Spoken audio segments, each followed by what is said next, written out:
Thank you for joining us. I'm Joy. And I'm Laura. And this is The Witches of Letters, a supernatural rewatch podcast. Buckle up for our end of season 3 wrap up. So we've reached the end of season 3, and you know what that means. It's time for another wrap up episode. We're going to discuss our thoughts about this season. I have some more behind the scenes fun facts. And as usual, we will end with our end of season games. Woo! Yeah, season 3. Short one. It is a short one because of the writer's strike, isn't it? Yeah. Oh, quickly at the beginning, very briefly, I just want to make an announcement and let you guys know that our Facebook was hacked. They've blocked me from seeing it, so I can't see it. I don't have a way to delete that page or take it down or get it back or anything. So it's just like out of my hands at this point. But anyway, they stole our Facebook page. So our Instagram is fine. Threads are fine. Spotify is fine. But the Facebook account is not us. So if you guys get any weird DMs or anything like that, just don't trust that page. We're going to do our best to let everyone know. And unfortunately, apparently, we're kind of popular according to AI searches and influential, I guess. So they stole our page. So sucks to be us. But we're just trying to let everyone know that that's not us anymore. Because we can't do anything about it. We can't get it back. Yeah. And so, yeah. And they don't seem to be doing anything on it, which means they're probably doing stuff in the DMs. Yeah. So just so everyone knows, do not engage with the Witches of Letters Facebook page. At the moment, we no longer have a Facebook page. If I make a new one at any point and we decide to have a Facebook presence, I will tell you guys, and I'll make sure that you know exactly what the name is. Yeah. Okay, so that important service announcement aside, I'm curious to hear how you think season 3 compares to season 1 and season 2. It's weird because I really liked season 1 and season 2. I still think season 1's my favorite. This season is different because I found it hilarious, most of it. Season 1 had scarier episodes. I don't think there was a lot of scary episodes in this season. They were really funny ones though. And I really like the funny ones. So yeah. I was kind of, I don't know how I've changed my opinion, but maybe a little bit. Basically, if you would have asked me at the beginning of the year, what do I think of season 3? I'd have been like, whatever. There are actually some really good episodes in this season. There's some really funny, cult classic episodes, which I think I kind of forget about those. But I did not, on my first watch through, I didn't like the way that this season ended because obviously I love Dean. So Dean being shredded, dog kibble, not my favorite. It was very upsetting to me. Also, I don't remember what I thought of Lilith exactly on the first watch through, but I remember being really angry of what was going on with Ruby. I was really upset that she got taken over by Lilith because I love the character of Ruby. I didn't know where they were going with that, and that kind of upset me. And I just kind of felt like the whole Lilith thing was really anticlimactic. And I still feel that way now. I think it was scarier to me the first time through, but now as a seasoned Supernatural fan, I find the whole Sam is just immune for whatever reason suddenly is really weird writing. Yeah. And doesn't totally make sense to me. It's the season finale. It's supposed to be this huge climax, and Lilith just doesn't. She's just suddenly disempowered. And I understand that we're supposed to see this as Sam is the Antichrist, and it's supposed to scare us because it's if Sam is so powerful that Lilith can't affect him, then ooh, but it just doesn't hit like that because also he can be thrown around by other demons. He's never been immune to any demonic power in his life. Why is he suddenly immune to Lilith, who's supposed to be more powerful than all of the other demons combined, basically, from what we've seen? Yeah, that doesn't make sense. I just feel like it's full of plot holes. And Yeah, so, see, I'm hoping that they will fill some of those holes next season. yeah, Phrasing. yeah. um, yeah. I can't remember because I get very sidetracked with the introduction of a new character, Yeah. and I can't remember how I feel about where the rest of the storyline goes. But I cannot believe that Lilith as a character impressed me very much because Hmm. there are a sequence of big bads, obviously, that come on that have to be, more threatening or whatever as we go on for 15 whole seasons. So Lilith still feels like a wet firework to me because I don't remember being all that shaken by Lilith. I think the episode with the little girl being so well lauded is because Hmm. she's the scariest version of Lilith. And like, if a regular episode that is not the climax episode is scarier than the fucking season finale, you're doing something wrong. With love, Yeah. guys, you're doing something wrong. Like, that little actress is amazing. She killed it. She was terrifying. My hat is off to her. She gets the Oscar. The Oscar goes to her. But I feel like the writing just didn't know how to move itself outside of this corner that Yeah. it got painted into. Because it was like, oh, Azazel's storyline is over. But I don't think that they knew how to do a build up to Sam is the Antichrist and create threats in a way that would let them keep building on the danger and have the characters realistically fighting those dangers. Mm. Um, they just they didn't know what to do. They panicked, and that's what it feels like to me anyway. They panicked and they were like, "Oh well, if Sam's immune, that'll be scary." Yeah. Well, as a first time watcher, like I still obviously I know that they keep saying about the Antichrist thing, so I know something's going to happen in the future, but it doesn't seem like anything has happened so far, and then all of a Yeah, sudden, like you say, he's then immune to this, and I don't yeah, really understand what happened at the end of that episode. right. It's like, what the fuck? What have I just witnessed? So Yeah. then, also, okay, here's the thing: Kripke obviously had a clear plan for season one, and I think at least halfway through season two. Okay, so all of season one was obviously mapped out. Like, that's how it comes across to me. Season one was in the bank. And if you think about how scary season one is and how much it raises the bar for monsters on TV and Hmm. how it shows us how a TV show can hit like a horror movie, Yeah. Season that's one was amazing. definitely horror. Season one is peak, in my opinion. Season two, you have the core idea and we start going down who is Azazel and how can we deal with him and like what are the major threats, and you start bringing in the demon threat thing, right? And the we should be suspicious of Sam thing, which is disconcerting because you love Sam. Like, at that point they've built character into Sam, and you start to really love him. And then I feel like season 3 they were like, we need them to love Sam even more because we need to really fuck with their emotions down the line Mm. because we've got to play with this whole he has demon blood in him, could he go evil thing, right?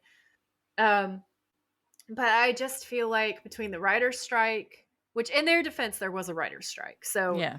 it is kind of unfair to judge season 3 by season 1 and 2 because they weren't dealing with the same level of stuff.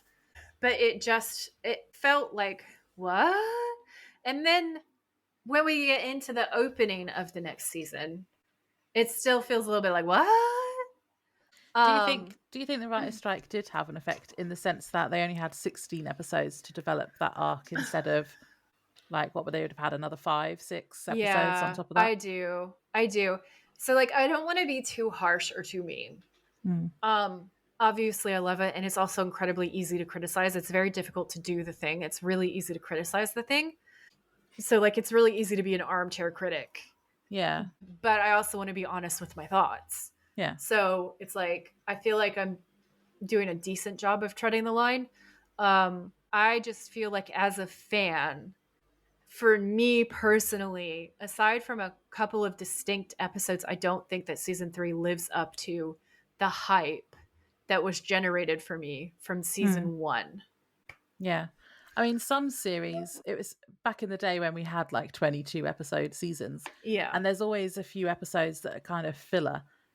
So they could make them shorter anyway, but then it's like maybe 16's a little bit too short back like then in the Yeah. like 2000s. But I don't know. I think I like season 3 more than you then, but I think it was as a first time watcher, there were so many of those, like the iconic moments, like that I lost my shoe, Mystery all the spot. things that I'd seen. Yeah. Yeah, I'd Yeah. seen clips of.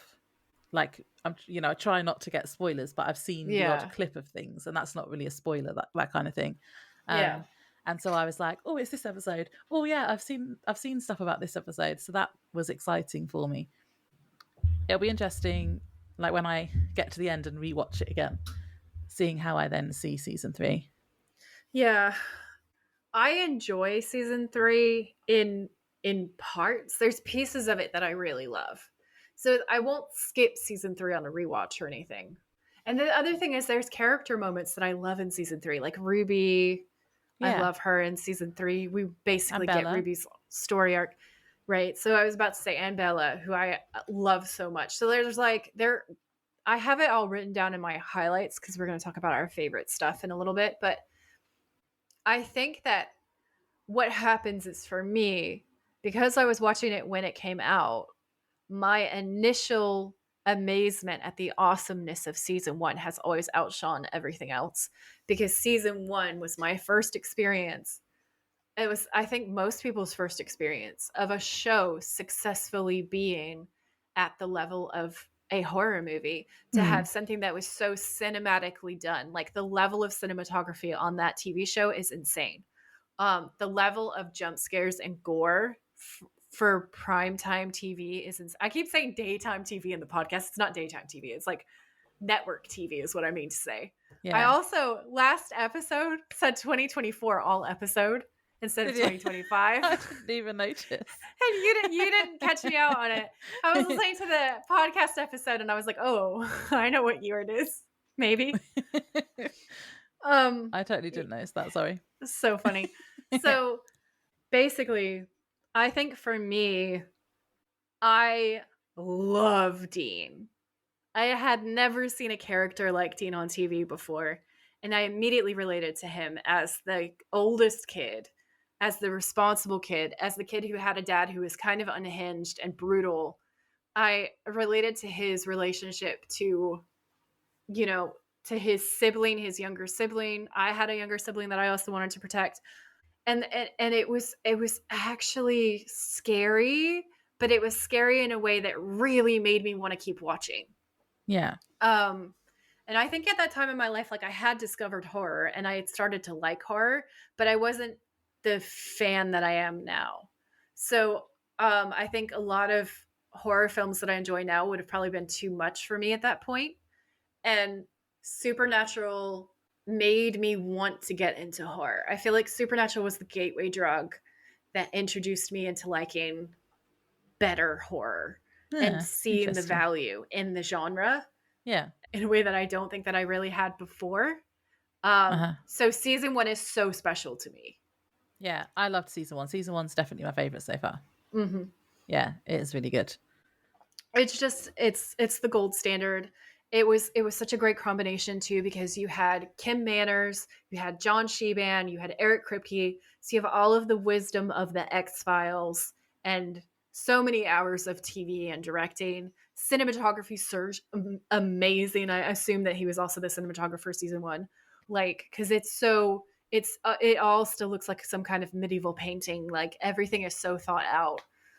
I just don't think that I've ever seen anything like that, and I can see its influence as a show in so many other shows Yeah.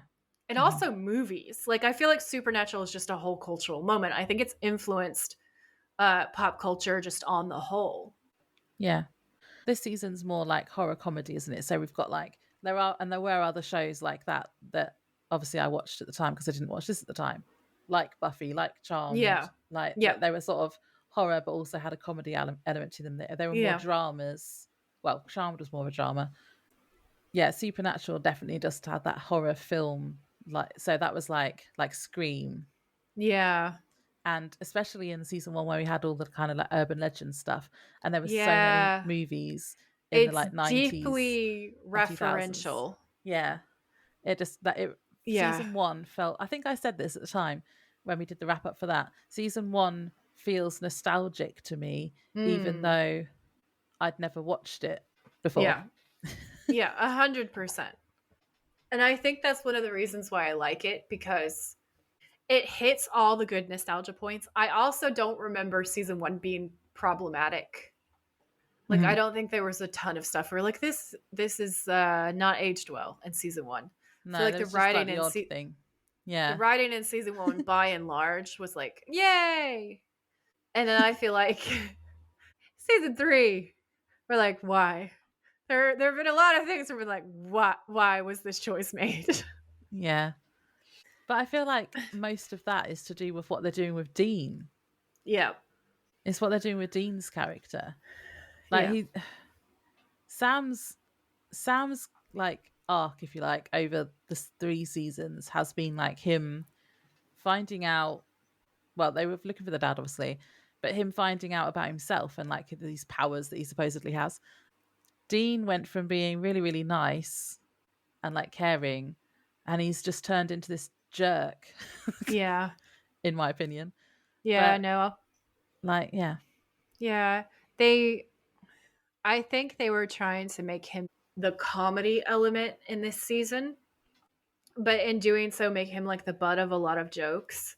And yeah, also they were trying to bring in maybe an edgier sense of humor, and I just feel like they didn't do a good job of merging that with who they presented him as in the first season and even halfway through the second season. hmm. It just doesn't feel right. So, well, I actually have something that I want to share with you that links to what we've been saying about Dean. I'm So, excited, I we had a think. comment on Threads, and I want to know what you think about it. Okay. So, I agree with it, just saying, but I'm not sure you will. Okay, So, that immediately makes me like raise an eyebrow. I'd put a post on Threads just asking people for like questions and thoughts about season 3 so we could talk about it on this episode. Yeah, so then someone replied saying, my hot take, Dean was a selfish bastard throughout most of season 3. Wow. And they say, like, I understand why he made the deal to bring Sam back, but then he didn't think Sam would feel the same about him, was making jokes about it for a good part of the beginning of the season, and refused to let Sam even try to look for a way to break it until it was too damn late. Wow. Wow. Now, I kind of agree because I wrote down in my notes somewhere here Dean's character arc this season about coming to terms with dying. It started with denial, then acceptance, but nonchalance and having a good time. Realizing that he doesn't want to die, but now it's too late to do anything about it. I mean, like, I have mixed feelings about this hot take. On the one hand, I'm like, everybody's entitled to their opinion. So, firstly, everyone is entitled to their opinion. On the other hand, we all know that I'm a Dean fangirl and I'm going to come in and defending Dean. Clearly, obviously. Although you And, have been like, saying that he's been a bit of an asshole this season as yeah. well. So, one thing that I will say is that, like, one of the character arc observations that I have for this season is I don't think that he is written very well this season. And I Yeah. do think he's kind of a douche. Okay. He's kind of a douche.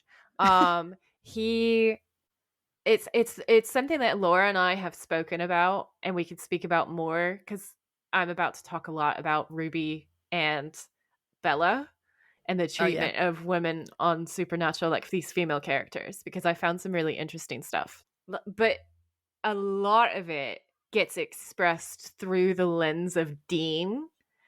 And like, I feel like they were trying to show that he was stressed out and they were trying to make these jokes and they're very off color and they do all of it through Dean, all the bitch stuff, all the slut stuff, like all of that stuff. So like when people find Dean unlikable this season, like I do get it, guys. I get it. I totally understand. I mean, no one slags off his bullshit more than me. I feel like I'm like his greatest defender, but also his greatest critic.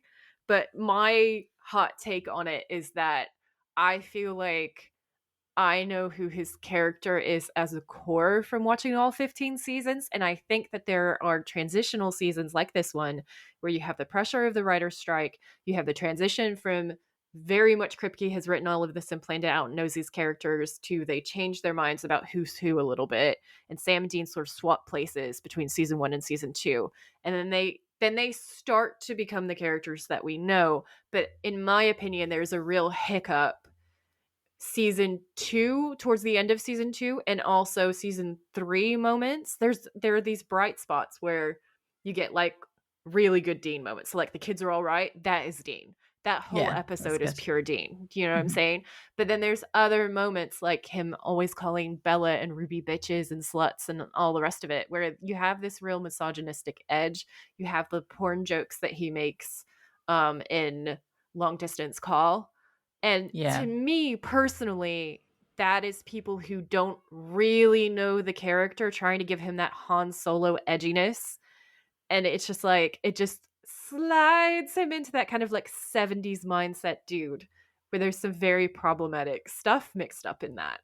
Mm. Um, like one of my favorite thinkers is Kellyanne Maddox, and she had this whole YouTube video about problematic favorites in terms of male characters that we love, but that have a lot of misogyny just kind of default built into them because they're a product of a specific time, a specific way of thinking. And she's like, Han Solo is the best example of that because so many women love Han Solo, but he's also kind of a prick. Like, Mm. he's Yeah. also kind of a dickhead.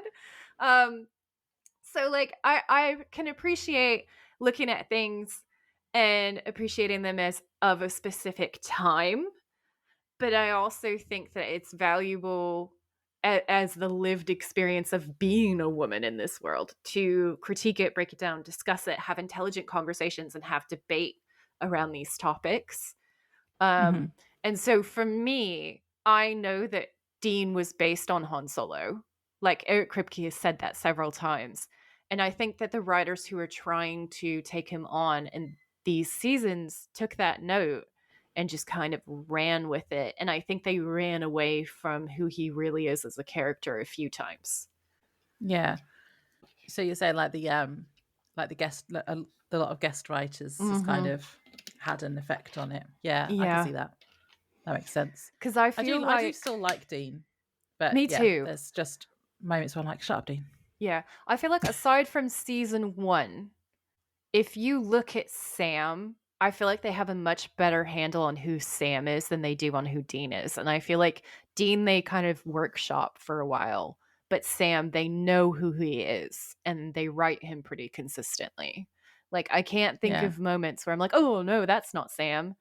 Um, Unless he's possessed. But then it's like, of course, it's not Sam because it's actually not Sam. You know what I'm saying? It's very Yeah. different sort of set of character arcs and writing choices. That's just reminded me of something actually that you said. I can't remember if it was during season 2 sometime. And you said that Sam is like the main character and Yeah. then Dean is like the side character. And it's really weird because I all the way through season 1 and 2, I I always felt like Dean was the main Yeah, me character. too. Yeah. Yeah, me too. Because he was I like the was older brother and he went to go and get his he was like he Yeah. started it. Yeah, no, and he's the one who sets up the morals and values for the show and right in the Yeah. beginning. And usually the character that sets up your morals and values at the start is the main character. So I think there are people, myself included, who read Dean as the main character. Um, Yeah, me too. and Sam happens to be the anchor of the plot and he's pivotal and he's so important. But Yeah. he's not, if you really look at the focal point of a lot of the stories, in my opinion, Dean is the main character of the show, even though Yeah. Padalecki is billed as number one, and Sam it was written and intended originally to be the core character. I kind of feel like Jensen just woof, he Jensened, you know. You can tell that the writers do well, I can tell now, and from what you've said, I can tell that Sam is kind of supposed to be the main character now, but I still maybe it's because we're both older siblings. Yeah. We just think we're more important. I mean, So we think Dean's the main one because he's oldest. yeah, we I think are. Dean would agree with that. What's interesting is there is a lot of sibling conversation and memes in the fandom, and it is kind of fascinating. Like, I kind of want to do some polls to be like, Yeah. I wonder how it divides up. Like, do mostly older siblings like Dean, or feel that he's the main character, and do mostly younger siblings like Sam and think that Sam is actually the main character? Like, Yeah. that would be really interesting. Yeah. You've been posting lots of the sibling stuff at the moment on our I'm Instagram, and on a sibling streak right now. Like, I'm on a yeah, I bro really like vibe. it. It's That's fun. like my favorite part of the show. I love their siblingness. Is that a word? No.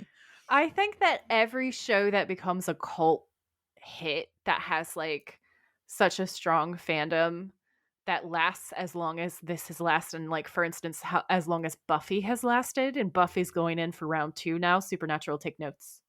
Um, Yay. Can't wait. woohoo! There's always some kind of key character dynamics that really like hit home. And I feel like with Buffy, it's the found family that you acquire when you get your first true blue school friends that are gonna hopefully last forever. And then Yeah. with Supernatural, I feel like it's the actual family dynamic. Like there, and also found family. Yeah, because Bobby is like Bobby's kind of daddy. found because Yeah. I assume he was like John and Mary's friend, or John's friend anyway. Yeah. Yeah. So, yeah. Okay, so I mentioned it a minute ago, but I want to talk my about my interesting character arcs, because Laura's like Sam and Dean, and I'm like, yes, that's very important. But we're going to return now to the women of Supernatural, and we're going to be Yay. very feminist. So, in our wrap up episode, we started to talk about fan reactions to Bella and Ruby and why we think they were written out of the show. But we talked a little too long about it to keep it in that episode. So, we decided to cut most of the conversation and add it into this episode, which is what you are going to hear next. So, the context for that conversation, if you didn't listen to our finale episode, is that we feel like Bella, Ruby, and Joe had so much potential, and we wish that they had kept these characters in the show longer. However, at the time, fans didn't like them, and the actresses themselves had also received unfair treatment from both critics and fans. Yeah, and I've done a lot of research and I have a lot of quotes, most of which you will hear now. But what we already talked about is one critic confirming that Kripke cut the characters from the show due to fan backlash, and to reassure fans that the show would remain about the guys and not be the Bella and I need you to know I'm making sarcastic finger quotes, Yeah. guys. Bella and Ruby show with the four of them driving around together. We talked about not really understanding who would have thought that anyway, or why that would have been inherently bad. I Yeah. felt like SPN was ahead of its time and was trying to write complex female characters, but the writers just didn't know what to do with them when the vocal majority of fans then hated them. So they just got rid of them. So what you'll hear now is the rest of that conversation. Maybe because they weren't used to seeing it. But other points that get brought up have to do with like there's some male critics that have things to say that I'm just gonna quote because I'm like, wow. And then there's fan reactions from people who were sort of there and then, and they basically say that that no girl character is good enough to be with the boys. Yeah, well, didn't we say this like at the it was with Joe when they were saying about, because Joe was in it quite a bit, and then there Yeah. was pushback from the fans because they didn't want someone to be with one of the boys. So I feel like the writers then just kind of went with that and thought, oh, well, our fans aren't going to like it if we have any female characters in for too long. But I agree with you when you said you don't like understand why. And I'm thinking maybe it's because I'm watching it for the first time in 2025, Mm-hmm. and fans back in the mid 2000s, I feel like maybe the fans would have had a different reaction now if it was like a new show now. Yeah. And it was just like of its time in that way. Yeah. I remember when I first watched it, I can remember most of my reactions to most of the characters. I always really liked Bella, and I always felt like Bella got hard done by, so I think I'm part of a pretty small core group of fans who've felt that way, because if you go down on the, like, fan forums and stuff, there are people talking about it, like, there's old Reddit threads and stuff and different things, people talking about, like, a small group of people saying that they really like the complex female characters, and they were Yeah. upset to see them go. But I think we were probably the minority, or if we aren't the minority, we weren't vocal on fan forums at the time, because I was not like a fan forum person. So Yeah. we might not have actually been a minority, but we just weren't the active vocal part of the fan base. Now, the active vocal part of the fan base were the people, mostly women, who didn't like these characters and didn't approve of them. And it just gives me like, I'm going to create some offense, probably. This is a hot take, but it's giving me jealous schoolgirl.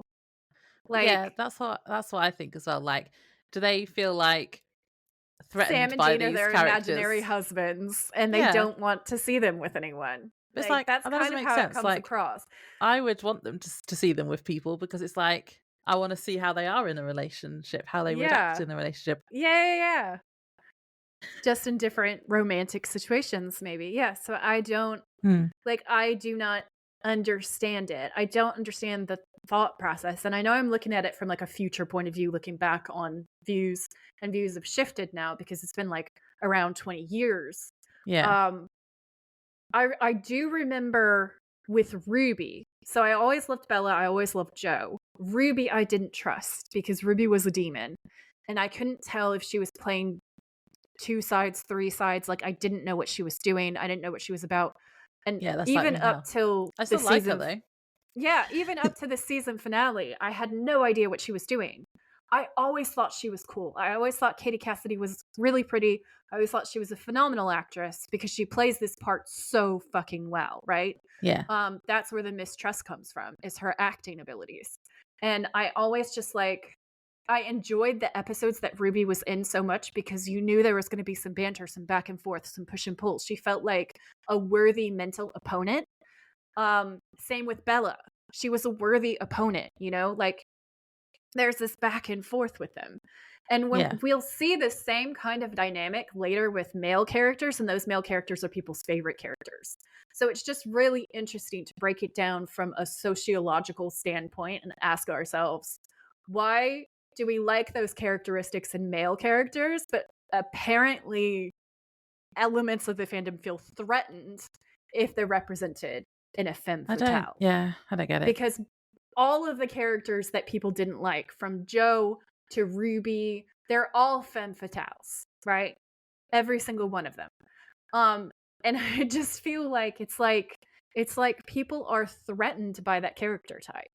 Yeah, Um, but also we're not expecting them to be whatever that quote about what Kripke said about they're not going to be all be driving around in the car together. That's not what we want. It's just that it doesn't mean you have yeah, to it kill off all feels the like female he's characters. saying people are scared We don't of want there them to being be boy girl in a boy committed girl. relationship. Yeah, God, like, how dare they?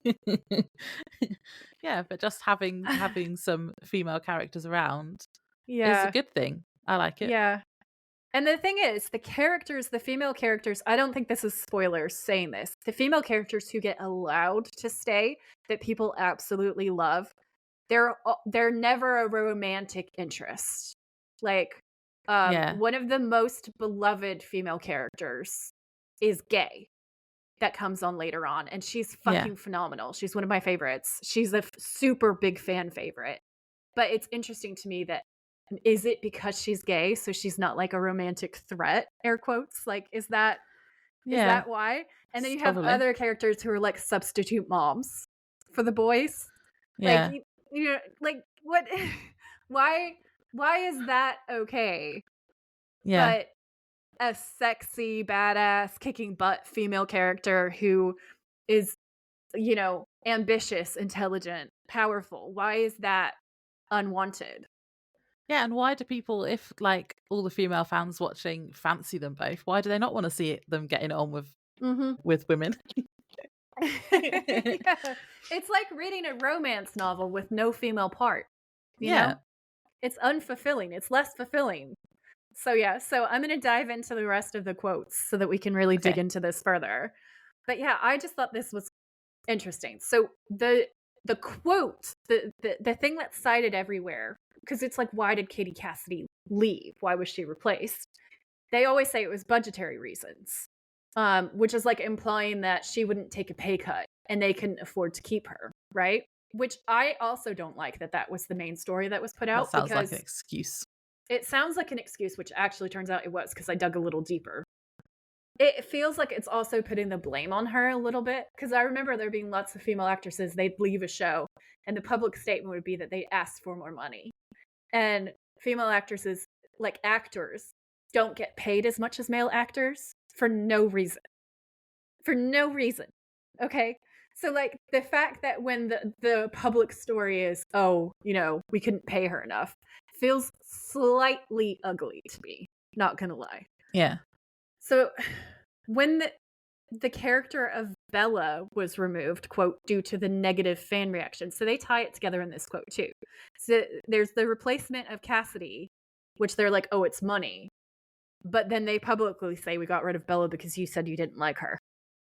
So then they say, fearing that introducing the character as a, quote, accessory to the boys, end quote, would hinder their chances of successfully integrating her into the series, the writers intended that Ruby should be a, quote, character in her own right, end quote, and deemed her an antagonist, quote, with her own interests and her own motives, end quote, rather than a love interest to Sam or Dean, which they felt had been their mistake in the introduction of the widely disliked Joe Harvell in the second season.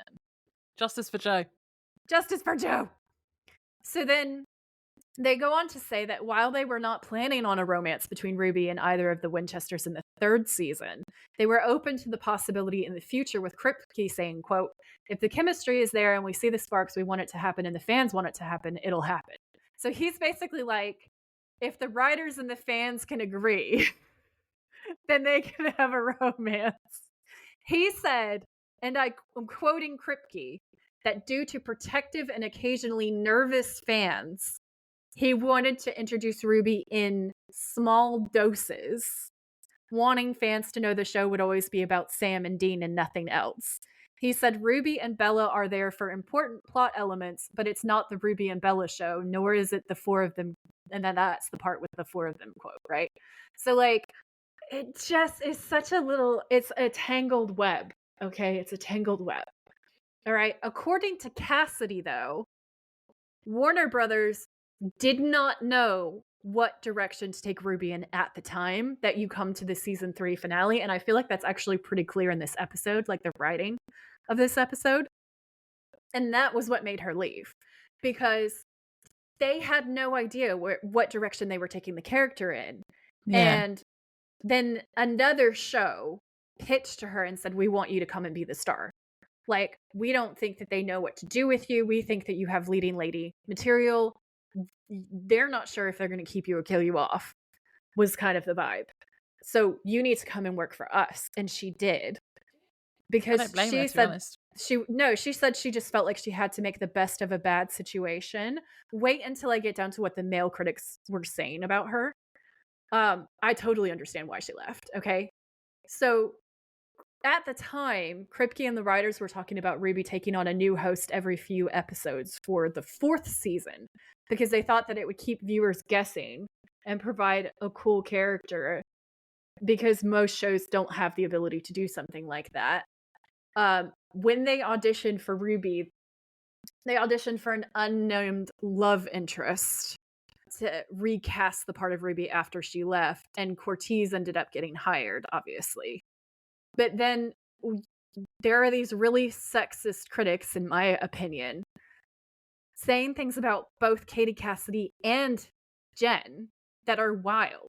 So both Jen and Katie had a really shit time. So like, there's this guy who wrote for Buddy TV, and his name was Don Williams, and he said that he felt that the audition of Ruby was a cheap ploy to attract teen male viewers.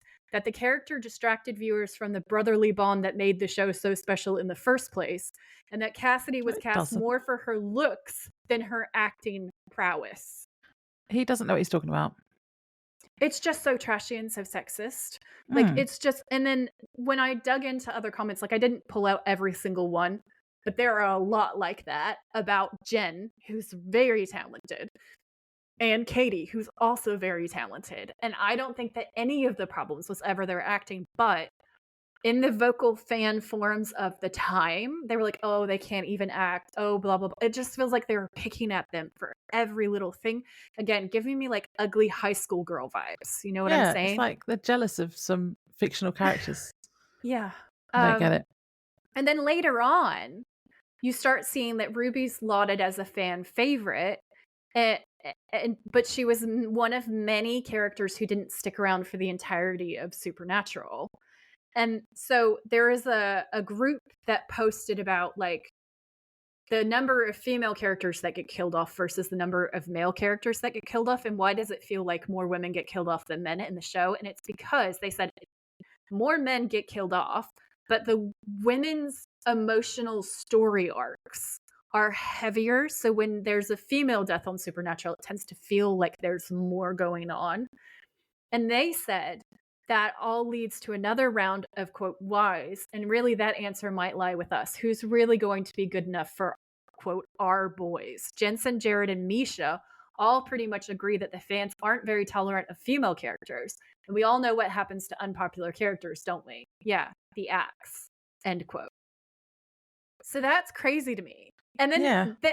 so you have this whole whirlwind and everyone saying that it's a mainly female fan base and that this is what's happening. But then I looked into the actual statistics of viewership for Supernatural overall, like of all time. And I found this quote really interesting. This is actually from Entertainment. So, like, they know the numbers because they're talking to an entertainment executive. His entire job is to know the numbers and demographics for the show. And what he said was that Supernatural's made a success out of shows that might not have otherwise been sampled. And a lot of it had to do with the fact that Supernatural brought in an audience that demographically was 50-50 male to female. So Yeah. the viewership was actually 50-50 male female. So the idea that it's this rabid female fan base is fictional. So while it might be that the female fans are more vocal and they might go to more conventions and you might see less male fans at conventions than female fans, the idea that it's just a female fan base is a lie. It's like categorically untrue. Yeah. That's interesting because, like I've heard that a lot already. Yeah. So Yeah, it's just this weird and interesting dance, right? Between we have this show that is very forward thinking and is delivering these more complicated female characters than you tend to see on TV at this time. Then you have reception from like sexist critics who say personal remarks about the talent of the actresses, about their outfits. They get pretty sexualized, in my opinion, in a lot of these comments. And then you also have what I believe to be the minority and not the majority, but the vocal majority of Supernatural female fans who apparently feel threatened by these cool female characters and just have this dislike of them. And it's like, it goes back to the whole that Bella is Dean with tits thing. Like the idea that like Bella's characteristics are so similar to Dean's in so many ways. And I know that they take her character down a darker path towards the end where she's supposed to like be willing to assassinate Sam and Dean. I still don't think that that's true to character for her, but whatever. That aside, like that very last episode of her aside, if you look at her whole character arc, she literally is Dean, but she's just a girl version of Dean. So it makes no sense that we would have such a rabid fan base that so intensely love this character, but then when you have a female version of that character, they hate them. Like that's like a psychological triangulation. I feel like there's some jealousy going on there because Joe's the same. Joe is very much, in a lot of ways, a female version of Dean, right? Like, we're seeing characters that are written as strongly as the male characters, and people cannot handle it. Yeah, I don't get it. But also, the writing is misogynistic towards them as well. Like, how many times do they get called bitch? Bitch. Like, every slut. single time they're on. Yeah, exactly. Yeah. Skank. It's Mhm. just I don't understand because I really like all of those characters and I wish we'd seen more of them. Same, same, and actually it's been making me I hope that I haven't offended any of our listeners with my rant because I did not mince my words, but B, what's been really nice is having people reply on the Spotify and say that we've changed their minds about some of these characters and that they're looking at them differently. But see, Um, again, I think it's because it's now people's opinions about 2025. things are different and they're Yeah, older as yeah, well, like from when they first watched it, more if they life watched it when it was out. experience. Yeah. Because the thing is, a lot of the people who are like, I say they're reacting like high school girls, they probably were high school girls. That was probably quite a legitimate and normal reaction to have at the time. Yeah, exactly. Like I remember watching things I probably would have not liked them as much if I'm thinking about how things I used to watch around that time. Yeah, But then also the writing, like they're written that way as well. And yeah, I think that the way I see them is because I'm watching it now as someone in my 30s. um, and it's like a 20-year-old show. yeah, that's I think it valid. probably would have been different if I was a teenager still, but I'm Yeah, trying to think of things that I used to watch around. Oh, like One Tree Hill. That's the one I yeah, always think of because that was my favorite show when I was younger. And there's characters in that where they were just called sluts or whatever the whole time, and I would look at them totally different now. yeah. I think it's interesting how we grow and evolve as a fan base, but, like, I think the greatest irony in this now is that, in my opinion, Supernatural wanted to and could have successfully delivered some of the most fascinating, complex female characters of the era, but their hands were tied because of the reactions and the intrinsic misogyny of American culture in particular Yeah. at the time when this was airing. Because that's the lens that everyone was looking at it through. And I think people were not evolved enough to recognize how cool these characters actually were. Yeah, and it's not about like wanting them to be around forever. They don't have to be even love interests, but like they could still have the characters in the show. Yeah. And the thing that really sticks in my mind is they tried writing a romantic interest into the show and they kept experimenting, right? Because you have Cassie first. We barely ever see Cassie though, right? So it's like the on the road thing isn't threatened by Cassie. Then again, you have Ben and Lisa, Yeah. but Dean still goes on the road. So Mm. the brotherly bond and whatever else that people think is going to be threatened, like the potential for the show to change fundamentally, is bypassed because he leaves and they still go on. Joe was a hunter, though. Joe was an equal. So there was a real opportunity that she could have been around and been like a third character or something on the Yeah. show and had banter. And I personally would have loved that and enjoyed it. Same. But the fans at the time were very vocal about how much they hated it. So then Kripke and the writers were like, Mhm. okay, they can't have love interests like this because people hate it and we're going to get canceled. So we're going to have to think of another way. And then they bring in very cool female characters again, but they make them both villains. They Yeah, make but them see, I think, rivals and like, but that I feel like was good because then they could pop up when they want them to. Because like Ruby's a demon, she can just pop in whenever she feels like it and then pop off again. And like Bella yeah, was similar because I think she was more of an antagonist towards them at the moment anyway, yeah, because she was like trying to like she wasn't I still don't think she was getting between Sam and Dean though. no, I don't feel like Ruby has either. I feel like well, Ruby maybe, but only from the demon point of view. Like it's like, oh, is she trying to make him evil or is she definitely at trying to this help? point in season 3, Ruby's not a No. threat to the brotherly dynamic. Sam and Dean are still brothers. I don't think anything has come between the brotherly bond thing at all. No, I know. This is the thing that, like, where I'm going with my point is that to me, it feels sad that female characters have to be made into villains, literally vilified, in order for them to be allowed to stick around in this storyline because people were so threatened by how cool they were. They had to be turned into bad guys. Like, when you think about what absolutely bitchin' heroes slash anti-heroes they could have been, I get very upset in my feelings about how that should have happened. And I actually saw on a Reddit thread somebody posted that they really hoped that Bella could have come back from the dead as a demon and been like a cool demonic version of Bella. And I was like, yes, that would have been sick. And they were like, but I would never want anyone but what's her name, Lauren Cohen, to play that character. And I was like, totally agree. You're so spot on. So I know I'm not the only person who feels this way, because I find other people on like Reddit and other places who are talking about it. So it's just like, that would have been so cool seeing her back again. And I think the thing is, as well, is they chose really awesome actresses, and so they're busy. Like, if once you let them go, those ladies are busy because they are so talented. And that's another thing that puts the male critics to shame, that was slagging them off and saying that they were just there to be sexy eye candy and appeal to boys and shit, because that's just how they were obviously looking at them. It just like unveils the misogyny, doesn't it? It just makes it like really obvious when men talk that way openly. Because they went on to prove them completely wrong. They've both done really great work elsewhere. So like, I just feel like, as a Supernatural fan, I feel kind of gypped, because I feel like I could have seen so many awesome, great things.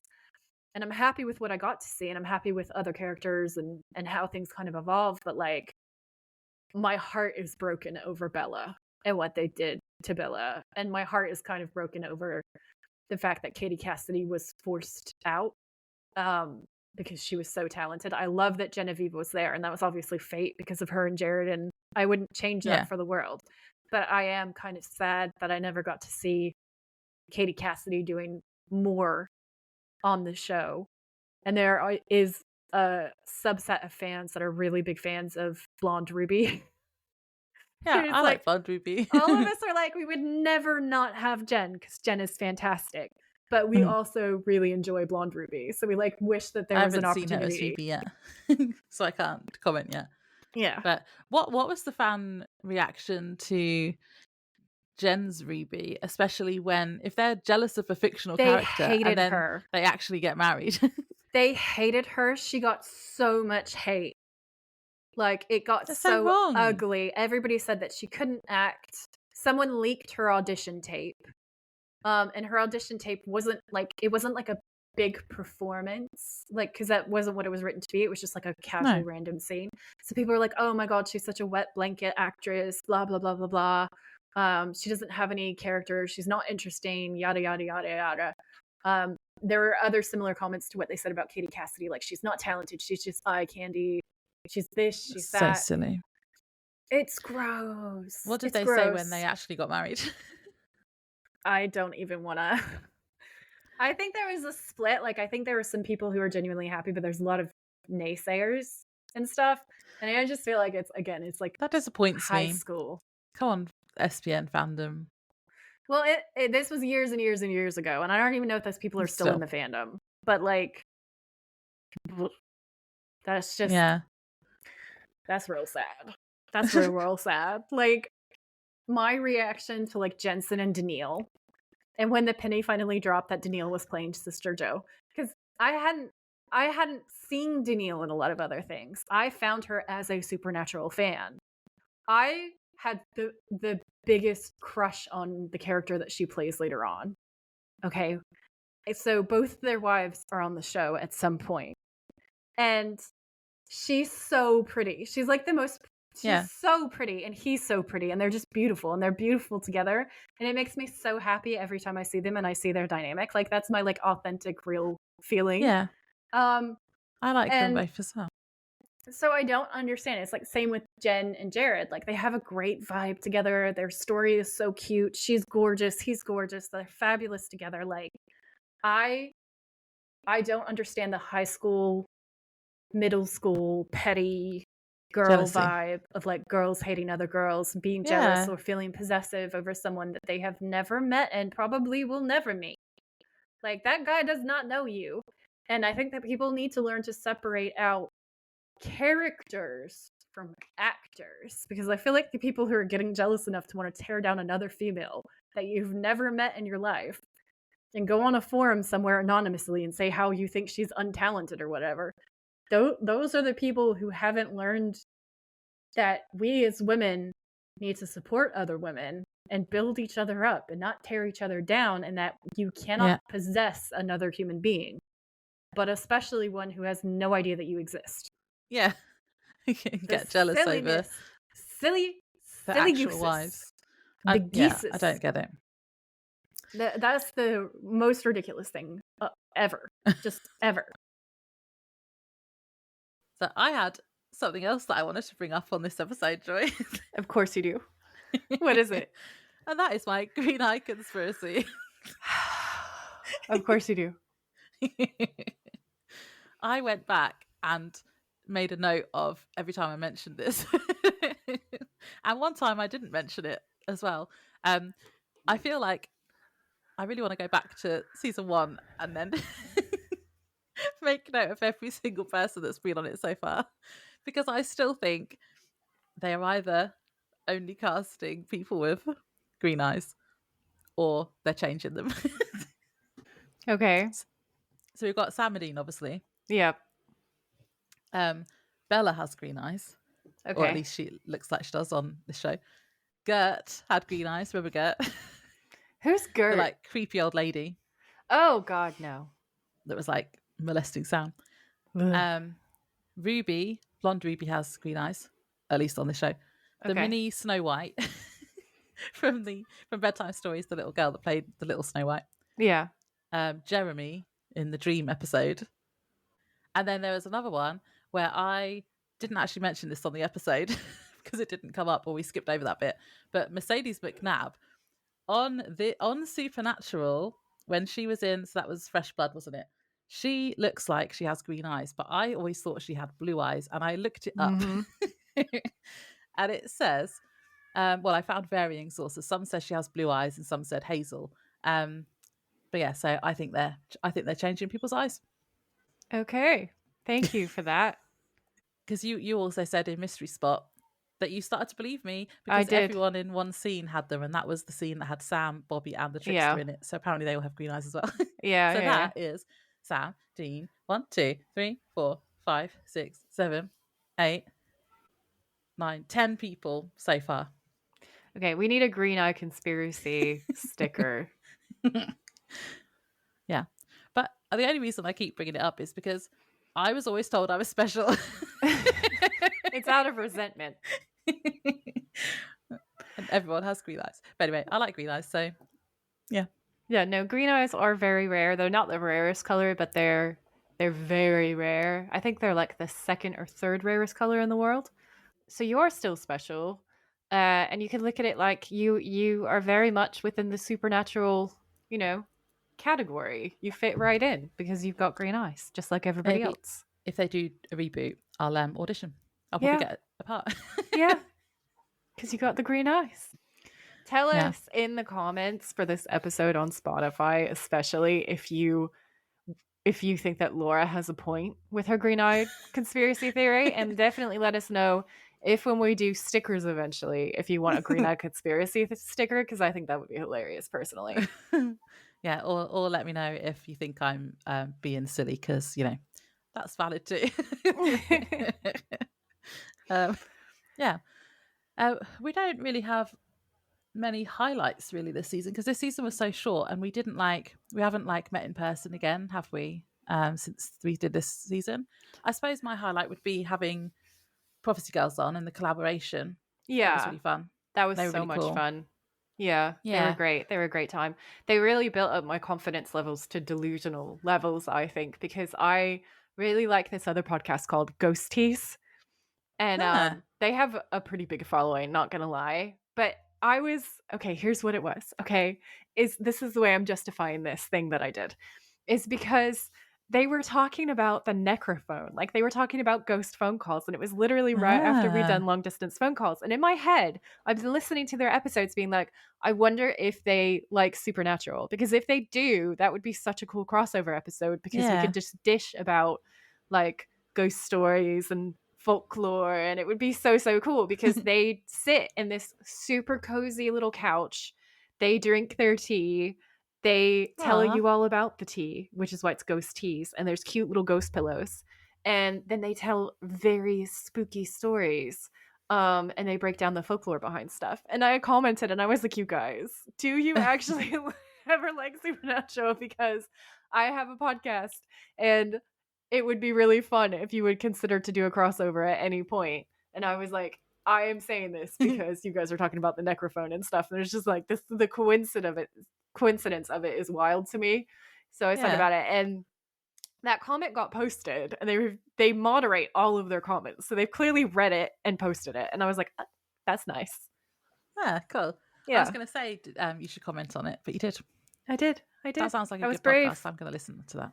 You definitely should. You would love it so much. Like, I feel like they have very similar also banter to you and I. Mm. And I think that you would really like it. I think it would make you laugh.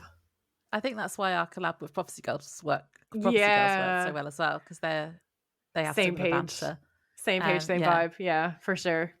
but yeah, it's definitely made me want to have more people on and Mm. do some more collaborations. I think that could be fun. If you guys who are listening also listen to other podcasts and you have suggestions for who you would like to see us collaborate with, drop that on Spotify. Yeah, I feel like we should get Ruth O'Connell. Is it Ruth O'Connell? Yeah, Ruthie. Ruthie, We should Ruthie, get Ruthie. Ruth O'Connell on because she is actually witchy, and we're the witches of letters. Yep. And That'd be cool. oh, I can't say that. She plays a role in Supernatural later on that is very in line with our name. So she's a witch then. I didn't say that. Supernatural is full of all kinds of people. It could be anything magical. They hate witches on this show. Hey, that's something we should have brought up. And we did in that episode. Yeah. I mean, there have definitely been a few rants. They the representation of witches in social media and pop culture is really interesting. Um, I feel like we have our foot in the door on social media, and we have like a presence and we have a community on social media, which is really nice. Um, in pop culture on the whole, the reflection has shifted a bit because of that, in my opinion.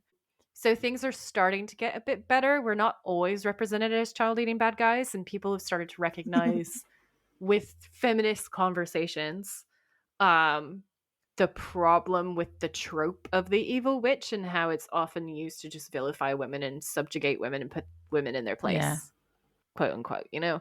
So um, the show being within a kind of very Christian iconography as well is it is difficult, I think, to put in more positive representations, but they do Mm. it. And I suppose there's Bobby, because Bobby's definitely a witch. Like, you cannot say that Yeah, Bobby's not a totally. witch. He doesn't get labeled like that, which is interesting. Um, you have Missouri, who gets labeled as a psychic, but she's very like she's Mm. actually practicing, so she's definitely a witch or a root worker. If you don't like the word witch, you could call her a root worker potentially. Um, so there are some positives, but it's like very few and far between. And like the main exploration that they do is through the lens of horror. Yeah. There are later on what Kara was talking about later on in a later season. There are two Buffy cast members who guest star playing Ooh. witches, Oh, cool. and you will love it. Love it. Kara was like, I'm inviting myself back. And I'm so here for that because you're going to be wildly entertained. Yeah. And I think that would be such another a fun crossover. Yeah, that'd be cool. I feel like everyone on this show who's supernatural is the bad guy, apart from Yeah. Sam. Although Dean does keep calling him a freak and stuff. So Well, like the whole time everyone's writing him for it and like acting like it makes him evil, which is interesting because like Bobby does witchcraft, but Bobby's not considered evil. Missouri does yeah, witchcraft. Missouri is not evil. Like it's just like there's a tiny hint that like you could use magic and not be considered the bad guy. Like I feel like Bella doing magic, she wasn't purely considered the bad guy. And then no, um yeah, I guess those are really the only examples from these seasons. It's an interesting line to ride because I feel like most of what we see on the show is supposed to be in a horror setting, so we are really looking at villains most of the time. Um, but Laura's right. Like the majority of magic usage on Supernatural is it's horror. It's like it's these guys are the bad guys. This is a really bad thing. Witches are freaks. Witches are evil. Um, witches use are demons. Whores is one, and that yeah, actually does go back to lore, but it goes back to lore that's linked to Salem and actual historic events. And it's like on the one hand, I find that really cool because it's historic, but on the other hand, I'm like, there's also a living community who's been really badly stereotyped. And it's something that gets brought up a lot in witch circles is like it's rare to find another group practicing a belief system that is as ostracized and hated as witches. yeah. So on the special features, you know how I like to bring you some fun facts on I these do. wrap up episodes? Yeah. The special features for season 3 is all talking about like the visual effects and the monster design and stuff. And I thought that would be because Ooh. you'd be really interested in I that. love FX. Yeah. Now you might already know some of this, obviously, but I thought it would be fun anyway. So yeah, so first of all, Sarah Gamble was saying that they kind of it's collaborative, but the writers all kind of get together first and they suggest what could be like the scariest thing about the monster.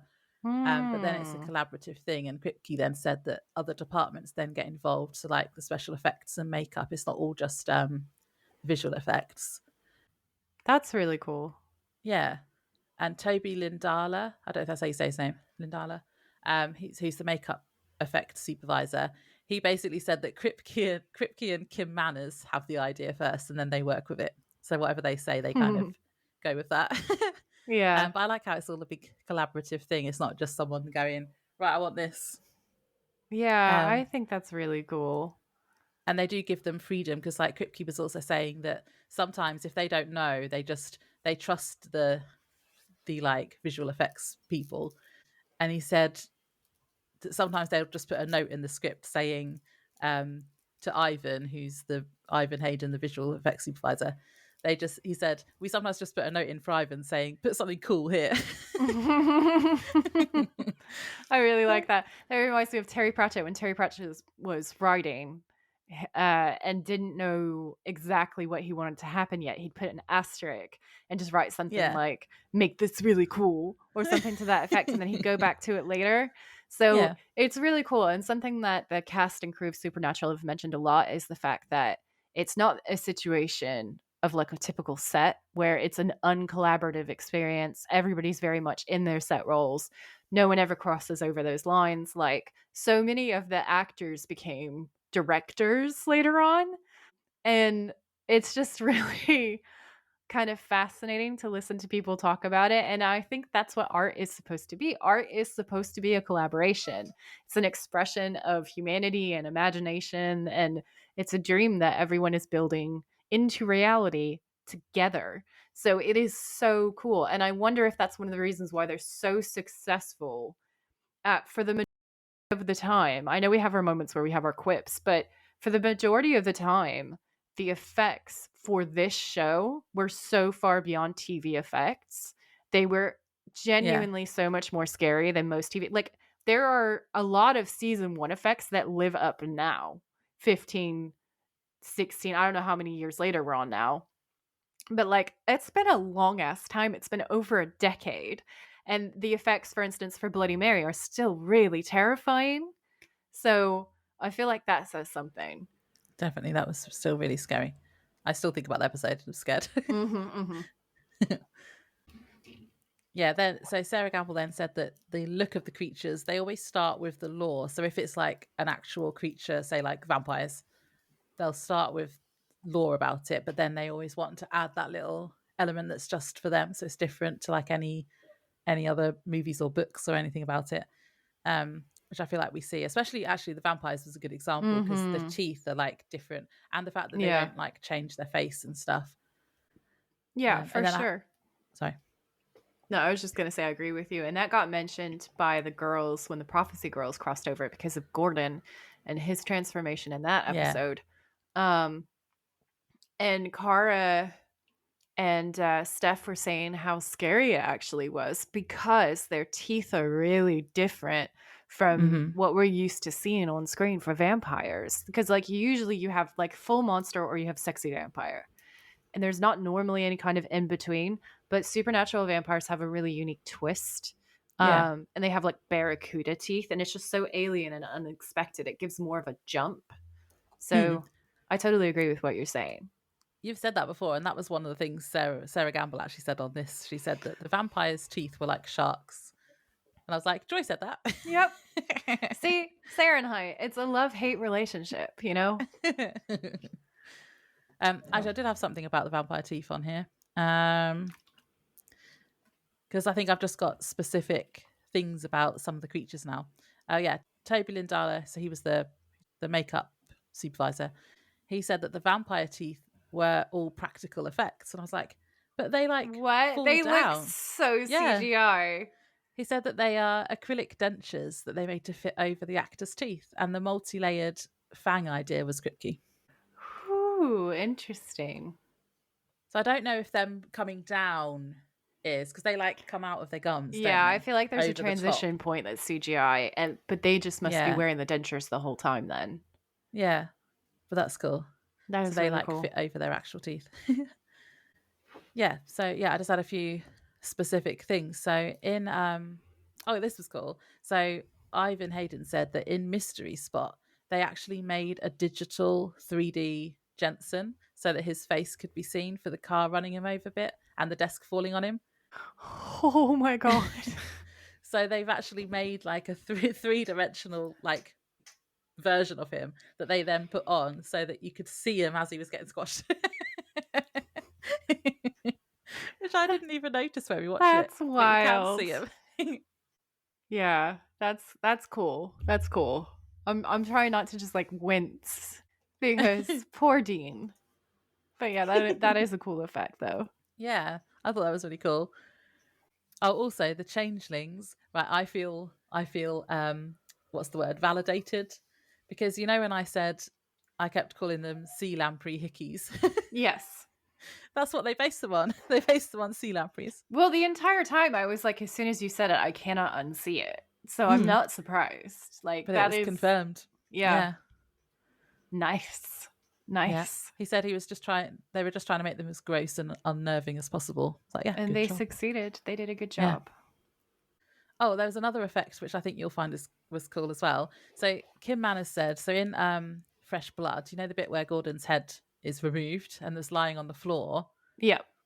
So he filmed it originally. He filmed it. So Sterling was like laying on the floor and he filmed him.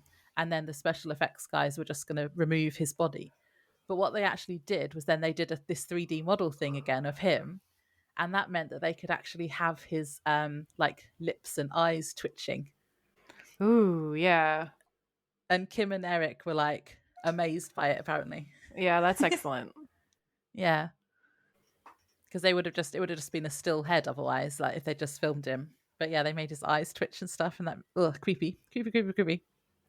Yeah, that was very I feel like it was very Jurassic Park. Like I think that's a really good blend of mostly practical and a little bit of special effects, and I think that's the Yeah. strongest way to Mm. do any horror effect in my own personal opinion. Same. Like the more Yeah. practical you can go the better because it will age really well. Yeah. Um and that scene is really scary and really real, and it's cool to know why and how they did that. Hmm. Yeah. No, I like it. Oh, Kripke was then talking about all the different demons and how they've kind of developed over the seasons to fit with what was needed. And he talked about he called it the black smoke, which we call demon dust. Mm-hmm. And he said it's become a signature of the shows. And I said, and of this podcast. Oh yeah, for sure. um, and he says it stemmed from Phantom Traveler because it was needed in that episode. Was it? Yeah, that's a good question, Laura. Was it needed?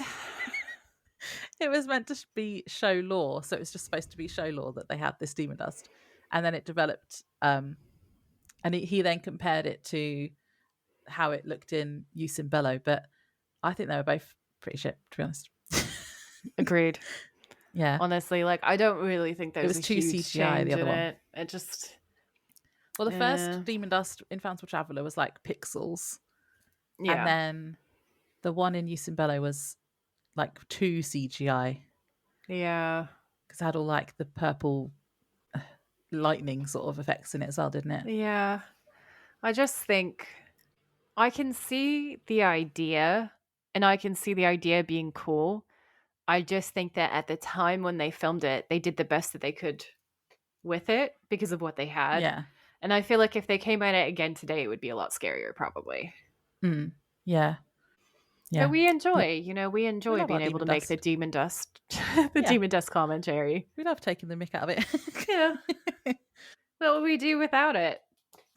It's a staple in our podcast, Yeah. like the show.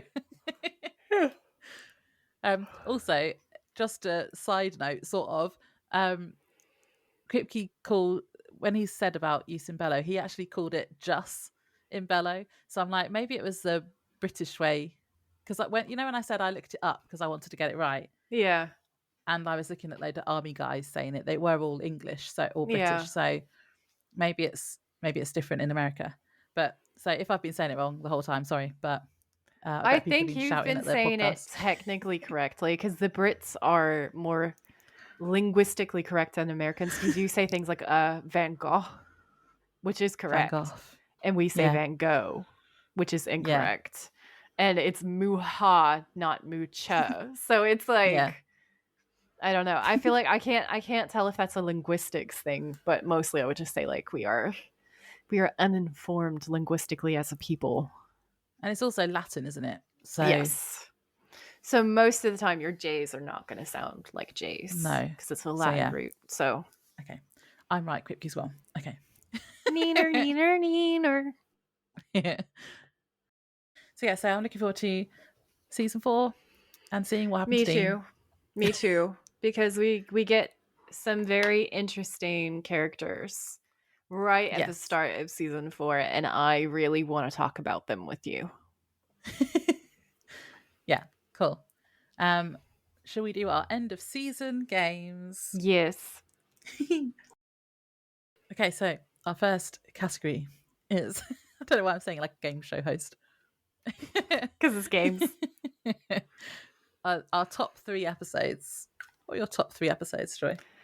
My top 3 episodes for this season in order are number 1, The Kids Are All Right. Number 2, Bad Day at Black Rock. And number 3, Red Sky at Morning. Now hear me out. What? No, hear me out. I know that a lot of people don't really care about Red Sky at Morning. But what you are missing is the Dean and Bella of it all. And you're all wrong. Listen, you're all wrong. You get Dean doing his whole 007 moment. You get the don't objectify me. There are some amazing lines. You have him catching her before she hits the ground, making my wife jokes. Like, you're all wrong. Mm-hmm. I will give you that because I'm going to talk about Red Sky at Morning later when we get to least favorite episode, but it's not actually my least favorite. It can be both. Saved. It's second least because it got saved for that reason, for the Della. Oh, you made a couple name. That's the couple name. Della. For the Della scenes. Yeah. Okay. Well, my favorite was Bad Day at Black Rock. Mm-hmm. My second favorite was Mystery Spot. Actually, I don't know if they're the other way around. And then third place, I couldn't decide between Fresh Blood or the Christmas one. I think maybe the Christmas episode. Those are both good episodes. Yeah, so I've kind of got a top 4. I never stick to my own rules. Literally never. I think there's a part later on when I was writing my notes where I was like, I'm gonna have more than what Laura said because Laura's gonna have more than what Laura said. So Yeah. Okay, so some of those matched up, didn't they? yeah. Bad Day at Black Rock was on both of them. Yeah, for sure. I think it has to be. I think that one is actually fan favorite. And That because is a you good have one. I lost my shoe. Yeah, exactly. Yeah. Iconic. I love how important that one scene is to just the whole fandom. Yeah. What was your scariest episode? Oh, my scariest episode. Let me look at my notes because we're not going order. Of where oh, okay. My scariest episode was the Magnificent Seven. Oh, It was hard. I struggled to think of it for this season just because while there were some really great episodes this season, a lot of them weren't necessarily scary in the same way where we're like focus on the scare.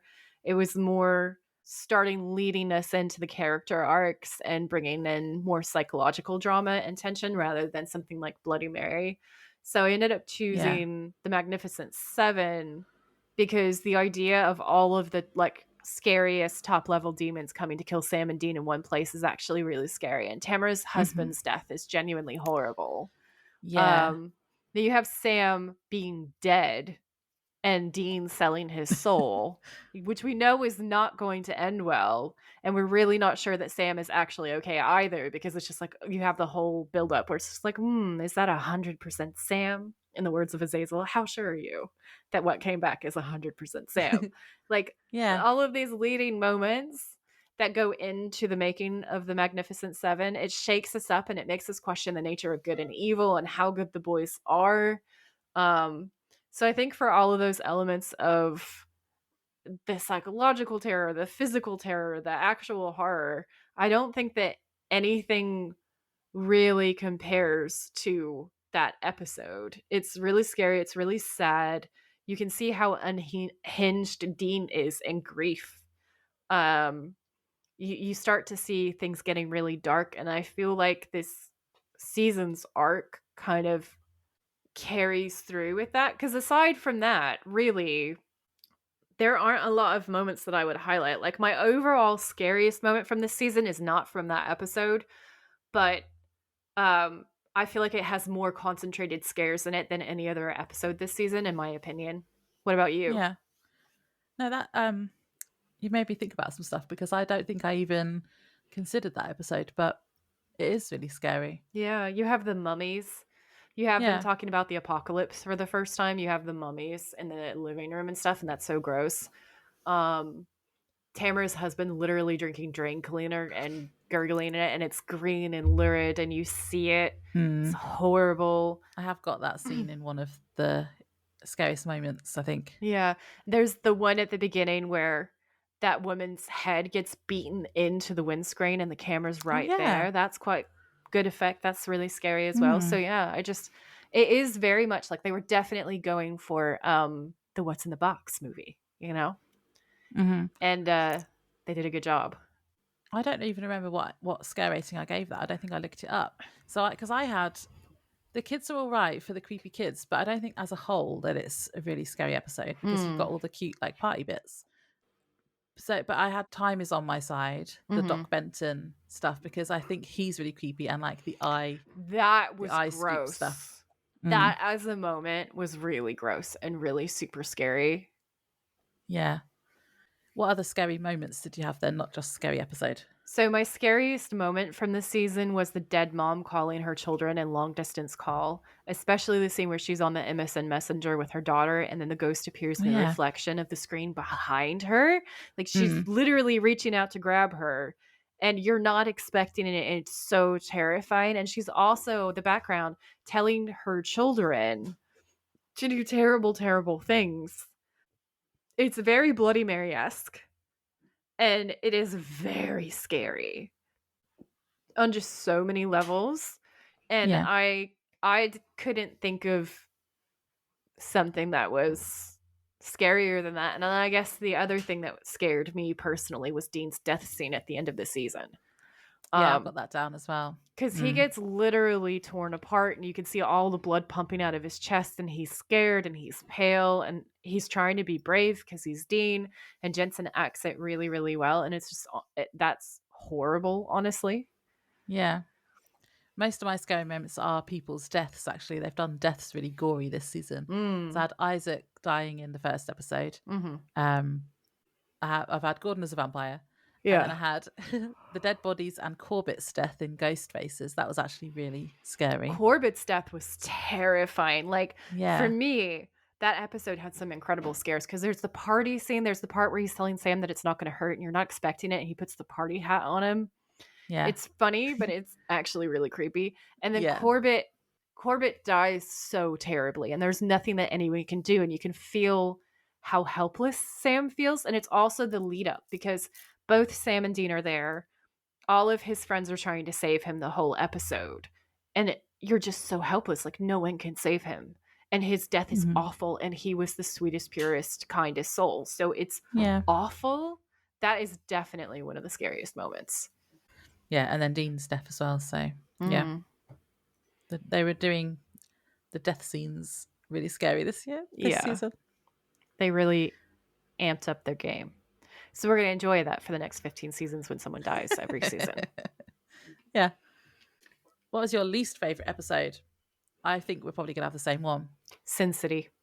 Yeah. Sin City was so lame. I hated it. I just feel like it didn't do anything for the season. It didn't really do anything for me. There's maybe one good moment in it, and that I feel like that was it. So I wonder if that was episode 4, wasn't it? And Phantom Traveller was episode 4. What was season 2, episode 4? Do you remember? Is it always episode 4s that are rubbish? I think they might be. Was it the kids one? The kids in the lake one? I can't remember, if I'm honest. Hang on.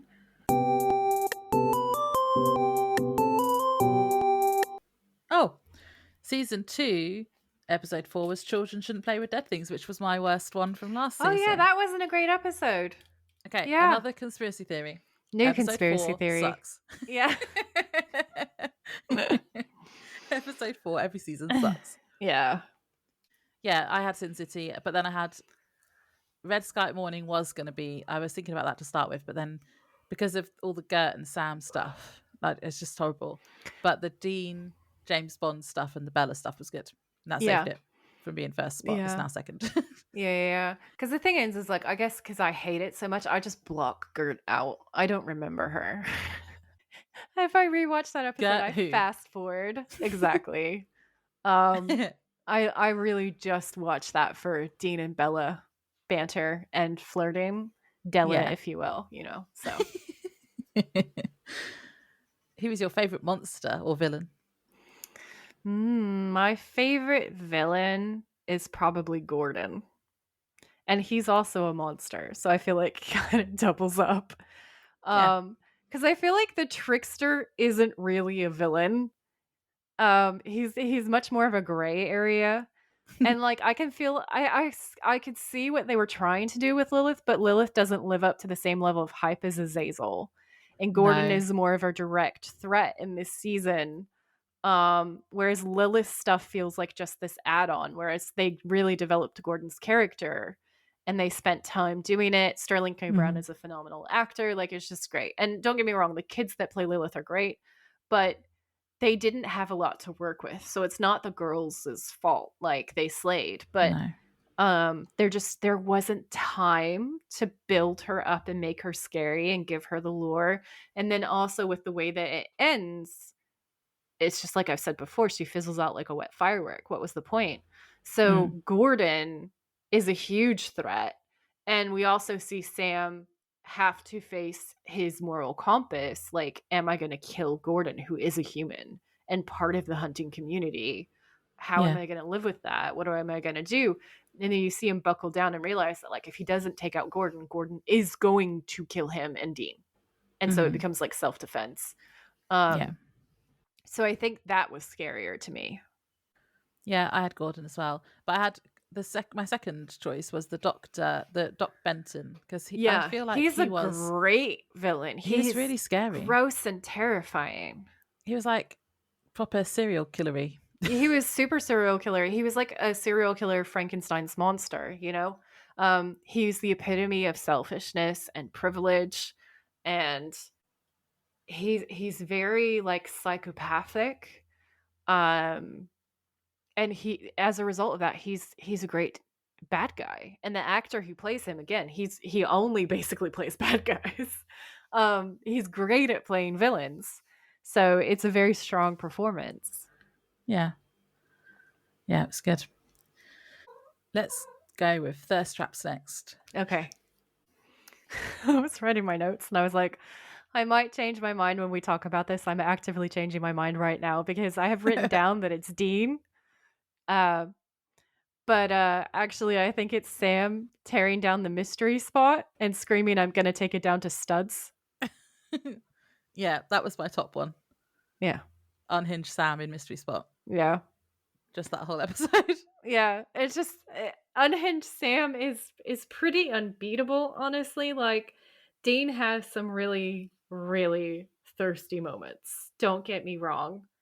But Sam has this entire arc of just getting hotter and hotter this through the whole season. Um, Yeah. it's like they realized that Dean was stealing the main character spot and they needed to amp Sam up.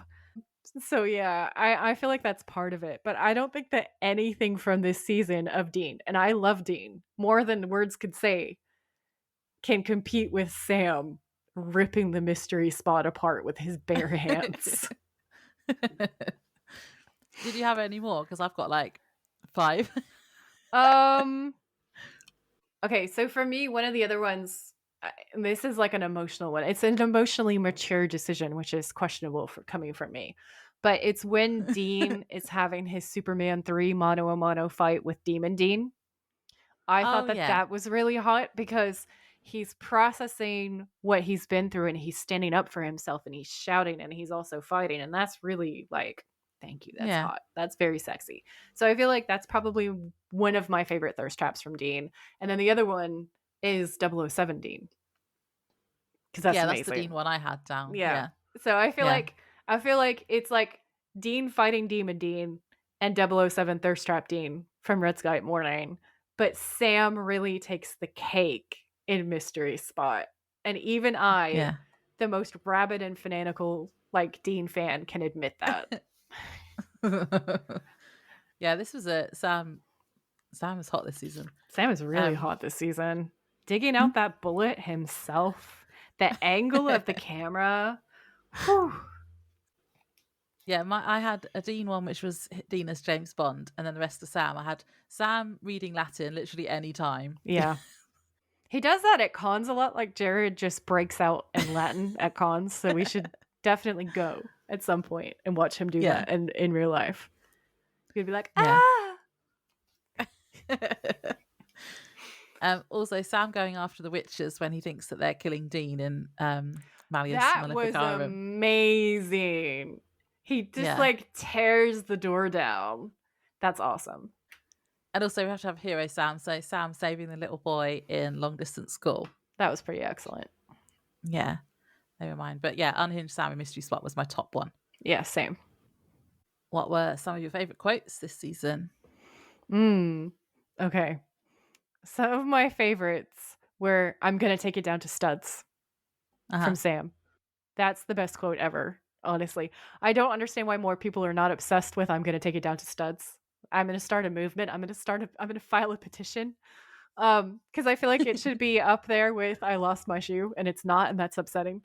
You got to have the no first as well. It's the no. No, I'm going to take it down to studs. Yeah. Yeah. Um, then Bobby saying family don't end in blood because that is A, really important in the community, and B, really important to me personally, and C, it's him saying you're my son without saying you're my son, and it's beautiful. Yeah. It's so emotional and so cool. I also love from Bobby, do I look like a ditchable prom date to you? Yeah, I had that one on here. From Dean, I love "Don't objectify me," and those are Yeah. my favorite quotes. Yeah.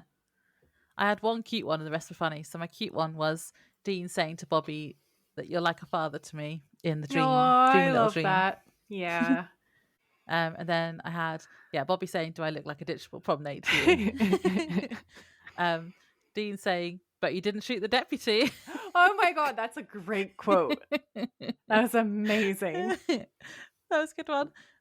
I also liked, let's do Christmas stuff or whatever. Yeah. I lost my shoe, obviously. Oh yeah. But my favourite quote, Joy, is rats are like the rats of the world. You're so mean. It's fine. Rats are like the rats of the world. Yeah. Yes, they are. They are in fact the rats of the world. Uh, I wrote down what my favorite out of context quote was that you said. And it was when you said, "What in the Ghost Adventures is this?" That was my favorite one from this season. That's good. Did you just have that one? Yep. Because I thought I had to pick one. Oh, well, this one is actually favorite out of context quotes. Oh. My favorite out of context quotes are, "They're being so thirsty. Hey, that's our job." I love that one too. That was fun. The kids were all right. When you said, "Sweet baby Jeebus, thank the Lord of Thirst," That's really the mystery spot. That was him digging the bullet out, wasn't it? Yeah. You saying, "I would like the writers of Supernatural to pay for my therapy bills." Yeah. I stand by that. And I think this one's my favourite. It Ghostface is when you say, "Stop murdering the gays." I also stand by that. Happy Pride Month, everyone. Yeah, From your stop favorite murdering them. bisexual. There has been a grand total of 2, 3 if you count Ash, Yeah. gay characters on this show, and they've all died Yeah. very soon. Not a great track record. Because the problem is whenever I try to think of favorite out of context quotes, all I can think of is "they were a foot long and girthy." Literally, I went through and I was like, "Oh yeah, that's not." I was like, "I don't think that's in this season." I was like, "Oh, that's a shame." No. And then I had written down quotes because I must have misheard you when I was writing down the stuff. So I wrote down quote and I was like, "Oh well, I better just stick to one and be organized." And what in the Ghost Adventures is this makes me laugh. Like it almost makes me laugh as much as "they were a foot long and girthy," and it does continue to live rent free in my head. I feel like it should be a sticker. Should just have like a picture of like Zach Bagans' angry face and Dean and Sam going like, "What?" I like how we always choose one for each other, which that's cute. That is We're so really cute. nice. We are adorable. What was your favourite motel? The I can only remember Dream one. a Little Dream of Me. Yeah, for the same Yeah. reason. None of the rest of them are really memorable, but I really remember the birds and the forest bird stuff. motel. Yeah, psychedelic bird motel is the best way to sum that up.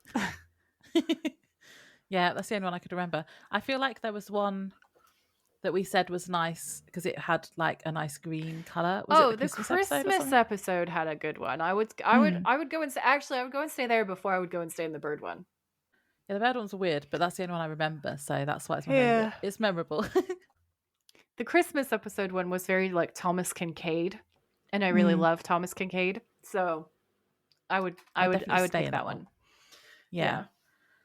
I hope that we get some more themed motels next season. That's my wish for season 4. That's all I care about. The themed motels. Yeah. I want some more. I feel like the motel game was a bit rubbish this season. Yeah, I'm sure there will be. I think that was just writer's strike dramas. They didn't have time to write in the little tidbits for the set design. Right, I think we've just got one. The favourite Easter egg. I have 2 more things. So my favorite fun fact from this season from Laura was the thing where she said about Jared's scalp falling off, and it's only because I can't stop thinking about it because it's awful and I cannot get it out of my head. And if I have to think about it, then all of you have to think about it with me. Yeah. I didn't write down a fun fact. I didn't realise that was one. So I'll go with that one too.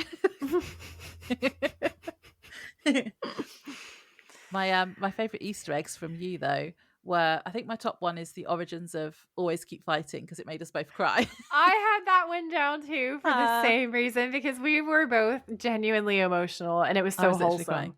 That is like Yeah. we were both crying. That was like the most wholesome Easter egg that I've ever Easter egged. Yeah. I think that was my favourite one. Yeah. But then the most interesting ones, I can't decide between these two. There's the one where you talked about the witch trials and Rebecca Nurse. That was good. That was a deep dive. I like doing that one.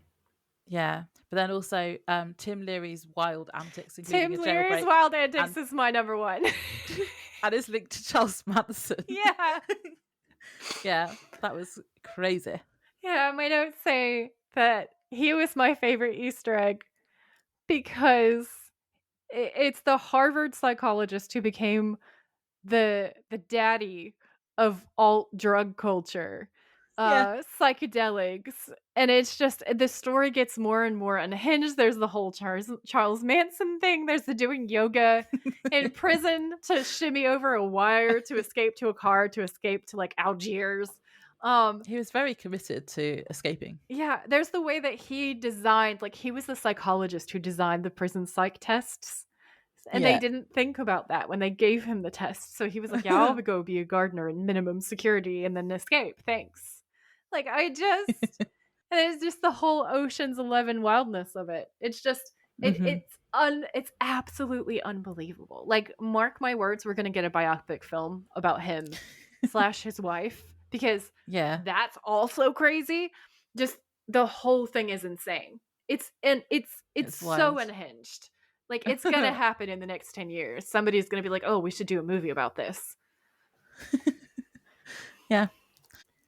Do you think we should do a overall MVP?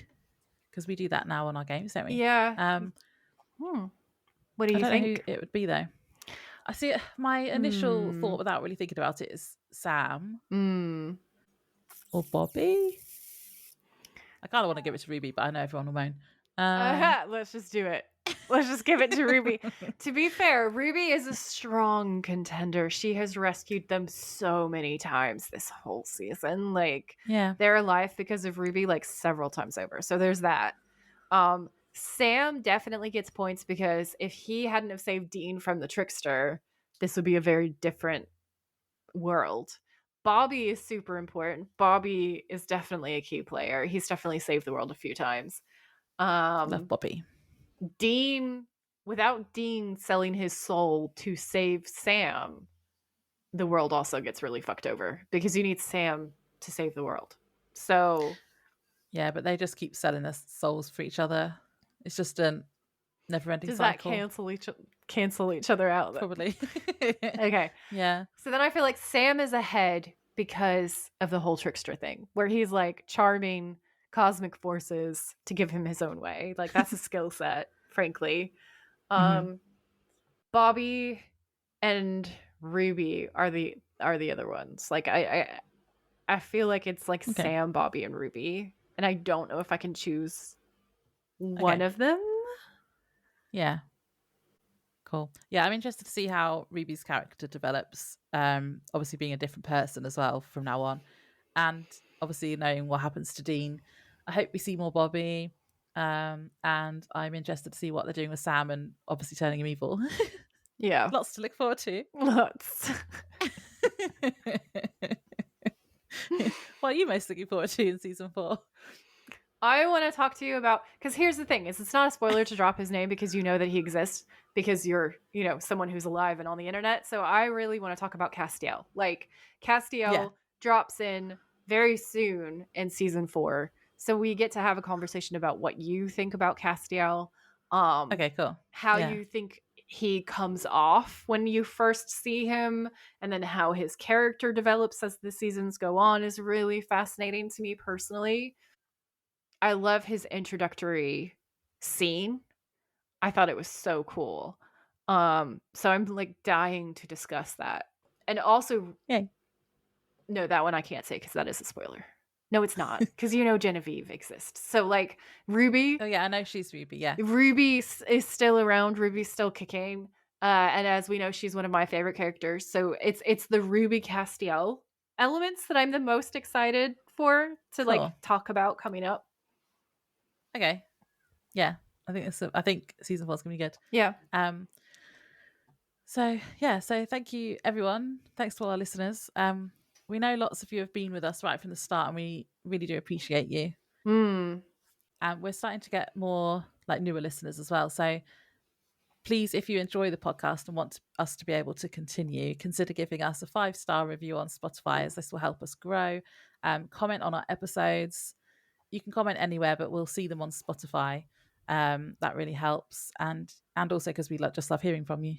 Yeah. But yeah, so thank you everyone, and we'll see you in season 4. See you in season 4. Bye. Bye. I'm ready to do the intro. Are you ready to do the intro? Oh no. No, she's not. Yeah. Save that for outtakes. Oh god. Okay. Hi hunters, thank you for joining us. I'm Joy. And I'm Laura. And this is The Witches of Letters, a supernatural rewatch podcast. Buckle up for end of. Why can't I say that? Wah. Wah. I can't say 4R. It is hard. 4R is like 4R. I've said it like 3 times though now. I've done 2 wrap-ups already. Hi hunters, thank you for joining us. I'm Joy. And I'm Laura. I feel like I said joining. I'm joining.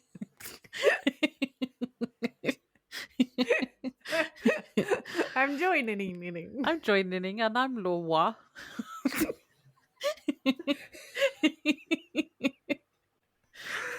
Oh god. Okay. And this is the Bitches of Letters. Oh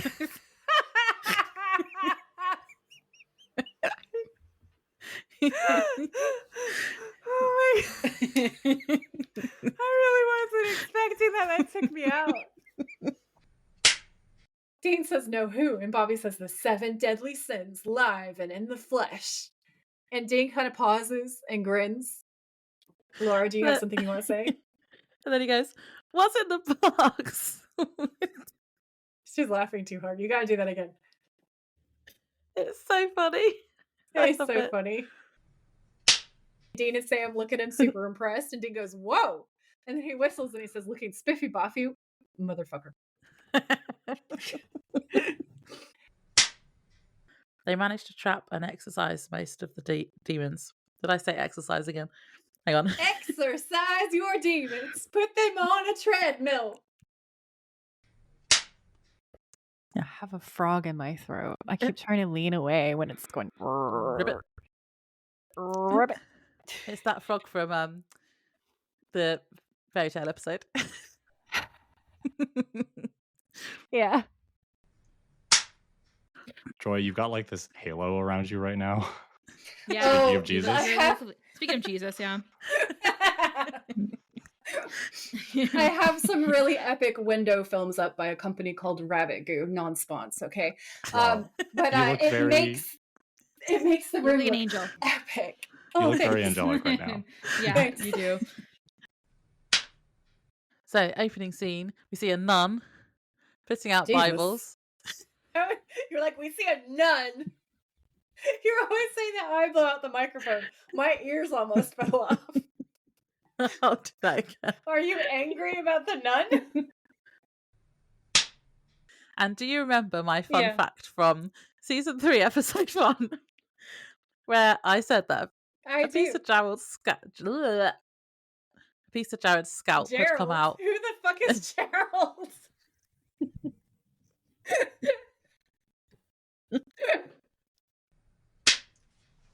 Right, just to take us back, I want to just point out something that I noticed at the end of that scene. Oh. As the car walked off. The car walked off. Fuck's sake. What was it wearing, Laura? What kind of shoes? Ed then says something huge is coming. That's what she said. Based on his ghost hunting equipment. That's stupid. No, please. That is so funny. Ed then says